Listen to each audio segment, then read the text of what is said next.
Karlmaður á 50-aldri var í dag úrskurðaður í vikulangt gæsluvarðhald vegna hnífstungu árásar á Kjalarnesi í nótt. Sá sem varð fyrir árásinni er með alvarlega áverka en ekki í lífshættu. Hann var stunginn með eldhúshníf í áramótaveislu. Minnst 10 eru látnir eftir að árásarmaður ók bíl inn í hóp fólks í New Orleans í Bandaríkjunum í nótt og hóf skothríð í kjölfarið. Alríkislögreglan rannsakar málið sem hryðjuverk. Talsverð loftmengun varð af áramótaflugeldunum enda kalt veður og stillt. Sérfræðingur segir þann vind sem þó var hafa náð að hreinsa loftið nóttina. Nokkuð er að skotglæðir hyrði ekki upp draslið eftir sig. Fyrsta barn ársins fæddist 2 vikum á undan áætlun á Landspítalanum í tæka tíð til að hitta ömmu sína og afa sem búa í Wales og fara af landi brott á morgun. Og fólk heldur í hefðirnar á nýársdag. Í kringum 200 manns stungu sér sjálfviljug í sjóinn í dag þrátt fyrir ís, hröngl og 10 stiga frost. Og 10 ára stelpa frumflutti frumsamið áramótalag í pottinum. Takk fyrir allt gott og gaman, ég segi bless.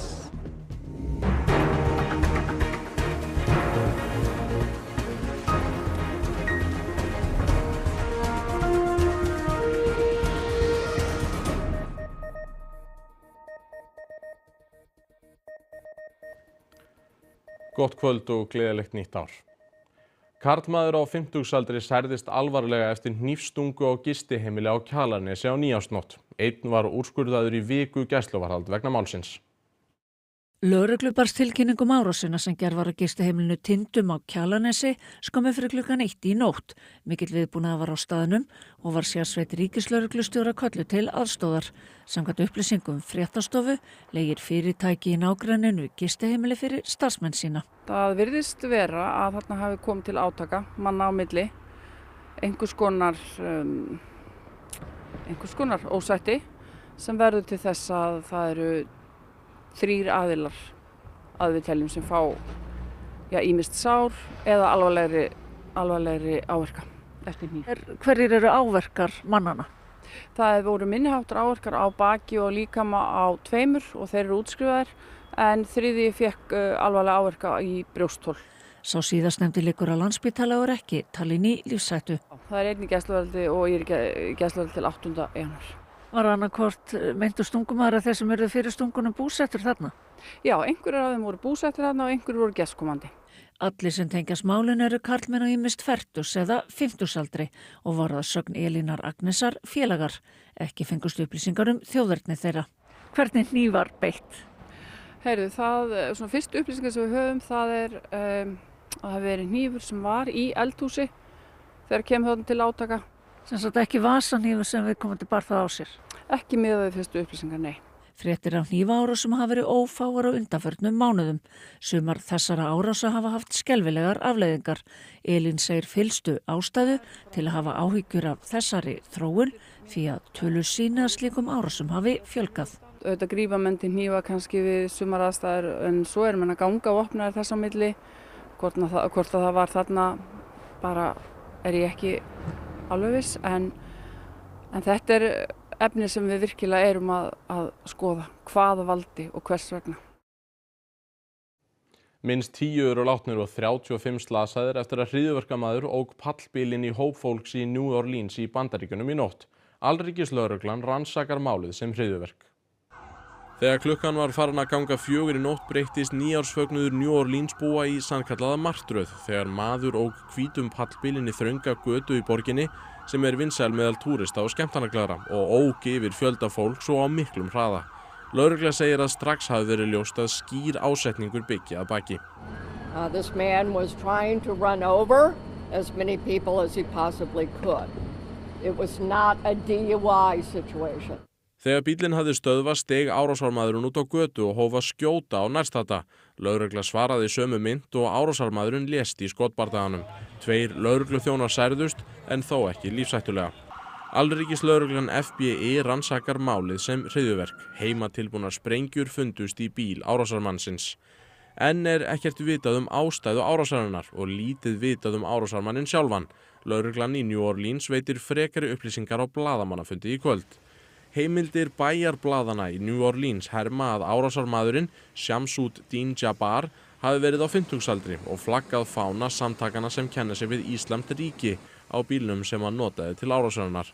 Ekkert hefur þó enn verið staðfest það. Aftur heim. Litríkir og fallegir flugeldar byrðu mörgum sín þegar mest gekk á áramótin og loftmengunin eftir því. Víða á höfuðborgarsvæðinu mátti í dag sjá stórar ruslahrúgur sótugra skotterna.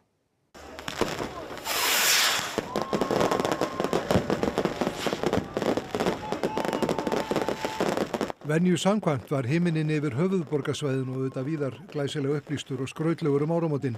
Kalt var í veðri og stillt og það kemur fram í mengunarmælingunum. Það byrjaði talsverð mengun bara strax eftir miðnætti og hún gekk yfir í svona 3-4 tíma hérna á höfuðborgarsvæðinu. Og við sjáum það svolítið vel hérna á þessum filteri borða úr mælitækinu. Hérna safnar tækið í klukkutíma á hvern punkt. Þetta strik sýnir áramótin og sést hérna vel að mengunin er mest hérna milli 2 og 3, sem tímastimpillinn 0,3. Þannig eftir því sem liturinn er dekkri, því meiri mengun? Já, því meiri mengun. Þannig að það er talsvert meira hérna eftir miðnætti og mest 3 nóttina. Og stundum sjáum við sjónvarpsdagskrána út frá þessum punktum. Það er minna skotið upp þegar annarlinn er og skaupið. Og hérna milli 20 og 21 er allavega minni mengun. En við höfum stundum séð að skýra, það er ekkert að gerast þegar skaupið er stundum. En svo sjáum við, hér eru áramótin, en svo samt dekst hérna hvað milli 2 og 3. Eru það þá ennþá afleiðingar af áramótin? Já, það er afleiðingar. Hérna við Grensásveg við sjáum sér ekki í íbúðahverfi, það er lítið skotið upp akkurat hérna og það var austanátt. Þannig að þetta er kannski úr Árbænum og Grafarvoginum, mengunum sem er að berast hérna síður á nóttina. Sá vægi vindur sem var náði á nokkrum klukkustundum að hreinsa loftið.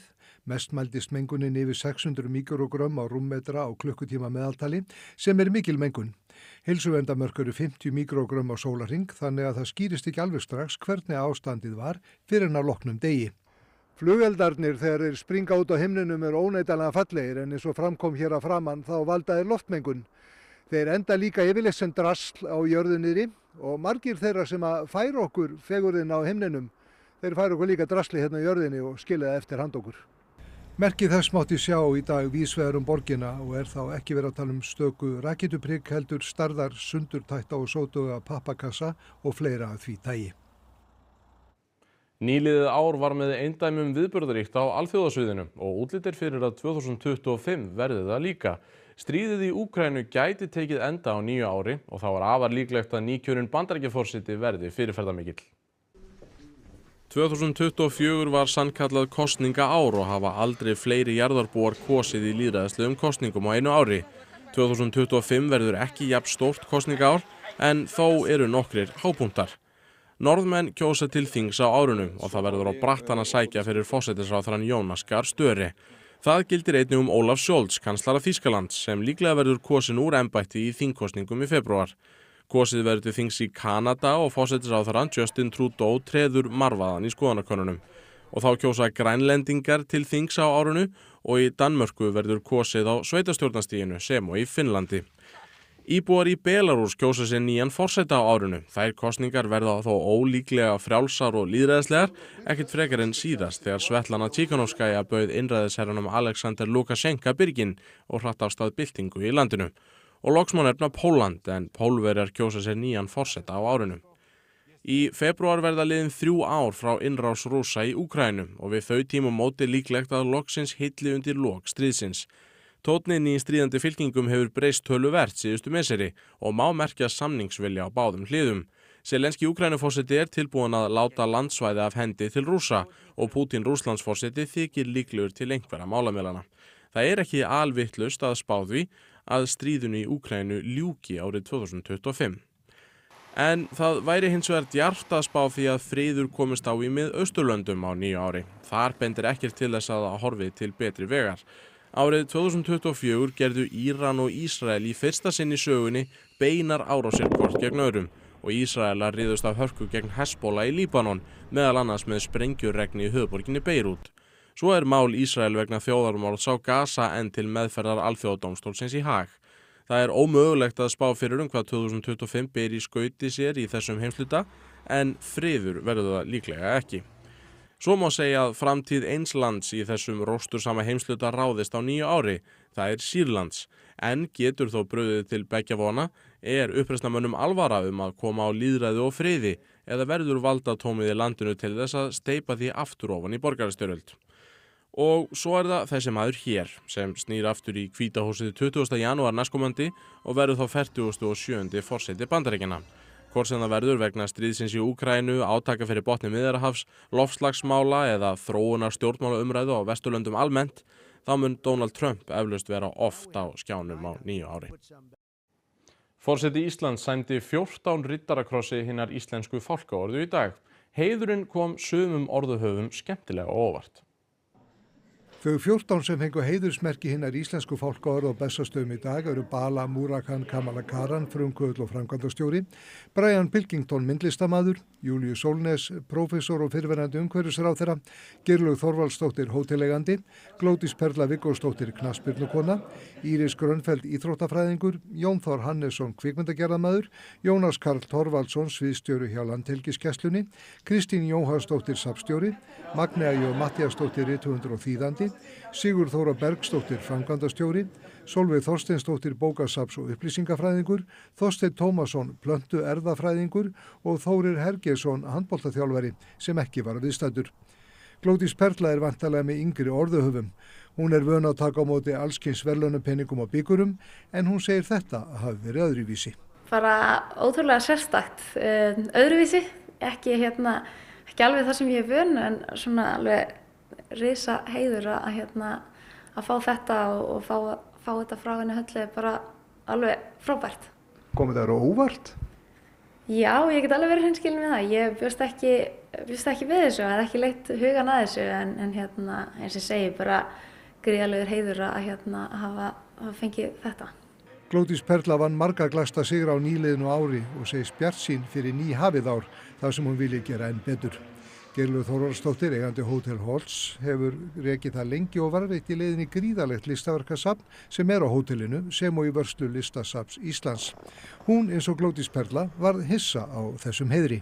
Þetta var mjög óvænt. Alveg ég læðist í rúmi nokkra daga. Þetta tók svo á mig. En ánægilegt? Já. Ég verð að segja það. Þetta setur eiginlega press á mann. Nú þarf ég að standa með enn betur. Finnst mér. Fram á Bessastöðum því 3 konur voru meðal þeirra sem ávörpuðu þjóðina á opinberum vettvangi áramótin og þær hafa aldrei verið svo margar áður. Forseti Íslands sagði í nýársávarpi sínu að fjölgun kvenleiðtoga skipti máli. Halla Tómasdóttir forseti Íslands hélt sitt fyrsta nýársávarp í dag. Jarðhræringarnar í Grindavík, samskipti þjóðana, heimsókn Úkraínuforseta til Íslands og vaxandi vanlíðan og einmanaleiki var meðal þess sem forseti kom inn á í ávarpið sínu. Forseti þakkaði stuðninginn í kosningabaráttunni í sumar og óskaði nýrri ríkisstjórn velfarnaðar. Ég óska nýrri stjórn velfarnaðar í störfum fyrir land og þjóð. Það er einsdæmi í sögu okkar að stjórnarmyndunina leiddu 3 konur. Ég lít á það sem skref í átt til jafnréttis á sviði þar sem mjög hefur hallað á konur í gegnum tíðina. Aukin fjölbreytni góðra fyrirmynda er mikilvæg og fjölgun leiðtoga úr hópi kvenna á öllum sviðum þjóðlífsins skiptir máli. Ein þeirra kvenna sem forseti óskaði þarna velfarnaðar er Kristrún Frostadóttir, forsætisráðherra, sem hélt sitt fyrsta ávarp í gærkvöld, gamlárskvöld, og í morgun flutti biskup Íslands, Guðrún Karls Helgudóttir, sína fyrstu nýárspredikun í Dómkirkjunni. 15 marka drengur fæddist rétt fyrir klukkan 2 í nótt og hlaut titilinn fyrsta barn ársins. Foreldrarnir segja að drenginn hafi verið að flýta sér í heiminn til að hitta ömmu sína og afa sem búa erlendis og fara heim á morgun. Foreldrarnir Ingibjörg Hulda og Davíð Vodkins eru búsett á Akureyri en ákvað að verja áramótunum í Reykjavík. Alls ómeðvituð að þau kæmu með barnið í fanginu aftur heim, enda Ingibjörg bara gengin 38 vikur. Okkur er búið að koma hingað til foreldra minna af því að foreldrar hans búa í Wales og ætla að koma yfir áramótin. Og þannig að við ætlum að eyða með þeim hérna. Og þau eru bara inn í 4 daga, fara á morgun. Og þetta átti ekkert að vera planað meðan þau væri hérna. En hann hefur ákveðið að hitta mig svona afa áður en þau færi. Ingibjörg Hulda misti vatnið í gærmorgun og þegar leið á daginn fóru hlutirnir að gerast. Svo reyndi ég að horfa á svona mestmegnis af skaupinu en ég gafst upp í lokin. og fórum þá upp á deild svona 20 mínútur í 12 í öllum flugöldunum og já. Drengurinn fæddist 14 mínútur fyrir 2 í nótt, 15 merkur og 51 centimeter, vær og virðist alsæll með að vera fyrsta barn ársins. Hann fyrsta barnabarn ömmu og afa frá Wales, Mandy og Davids og þau í skýjunum með hann, eins og foreldrarnir sem segja þetta eftirminnilegustu áramót sem þau hafa upplifað eðlilega. Yeah, well, it's easy to remember. A good day to remember. Easy to remember the day. Everyone has a party the day before, so it's a good one. Yeah. You were going to go into the year with a case of beer. Yeah, but you... I was hoping to have a case of beer in my hand, and instead I came out with a baby. Foreldrarnir nýbökuðu fljúga svo heim til Akureyrar með drenginn á morgun. En hvernig bara að byrja nýtt ár með nýtt barn? Það bara, það ekki bara besta byrjun sem ég geti gert á árinu. Ég held það. Það verið pappa? Yeah, it's a good way to start the year. So, yeah. And obviously like to give my parents, a chance to meet them as well before they go home tomorrow. So it's really nice. Yeah. That's great. Hátt í 200 hófu árið með sundspretti í Nauthólsvík þrátt fyrir nístingskulda. 10 ára söngkona stal senunni í heita pottinu með áramótalagi sem hún samdi sjálf. Félagar í sund- og sjóbaðsfélagi Reykjavíkur voru mörg í sínu fínasta pússi þegar fyrsti sundsprettur ársins var tekinn í hádeginu í dag. Hátt í 200 manns voru í Nauthólsvík og eftir stutta upphitun stungu þau sér til sunds. Og það var varla að sjá á sundköpunum að það væri 10 stiga frost. En sjórinn bar þess þó merki. Hann kaldur, -1,7, en samt bara þetta gefur, hann samt mjúkur þó að maður skeri sér smá á ísnum. Hvað það við að byrja árið á sjósundi? Þetta svona alla daga. Nei, við ákvæmum að koma, við höfum aldrei komið í nýjárssundið, þetta fyrsta skiptið. Við svo gamla að koma og prófa að vera í fötum. En neini, þetta er líka bara besti tími til þess að vera að kæla. Það janúar, nú sjórinn sem kaldastur og þá fær maður sem mest út úr þessu. En það alveg ískalt, en mjög gaman samt. Að kveðja árið að fara í sjósund, það svolítið svona tradition. En nýjársundi ekki eina áramótahefðin hjá henni 10 ára Önnu Alexandríu. Því annað árið í röð samdi hún sérstakt áramótalag og flutti það svo í heita pottinum. 6 eldgos og fullt af stríðum, samt var þetta áskemmtilegt. Nýr forseti og ný ríkisstjórn sem sögðu komist til að sjá og sigra, Sigurjón dyra, ég segi bless. Bravo!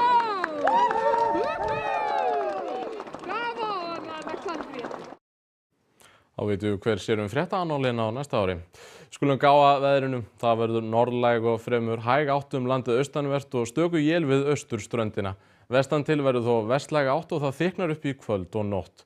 Minkandi frost á vesturhelmingi landsins. Víða dálítil él á morgun og frost að 10 stigum en hiti frá frostmarki að 3 stigum við suðvesturströndina og slydduél þar.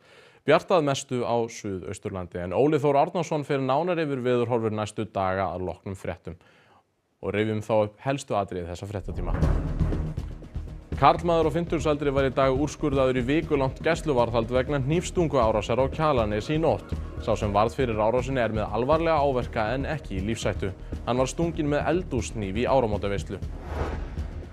Minnst 10 eru látnir eftir að árásarmaður ók bílinn í hóp fólks í New Orleans í Bandaríkjunum í nótt og hóf skothríð í kjölfarið. Alríkislögreglan rannsakar málið sem hryðjuverk. Talsverð loftmengun varð af áramótaflugöldunum enda kalt veður og stillt. Sérfræðingur segir þann vind sem þó var hafa náð að hreinsa loftið nóttina. Nokkuð að skotglaðir hyrði ekki upp draslið eftir sig. Fyrsta barn ársins fæddist 2 vikum á undan áætlun á Landspítalanum í tæka tíð til að hitta ömmu sína og afa sem búa í Wales og fara af landi brott á morgun. Þessum fyrsta sjónvarpsfréttatíma ársins lokið. Við segjum næstu fréttir í útvarpi klukkan 10 í kvöld og svo alltaf fréttavakt á rúv.is. Við þökkum ykkur samfylgdina yfir hátíðarnar. Verið þið sæl.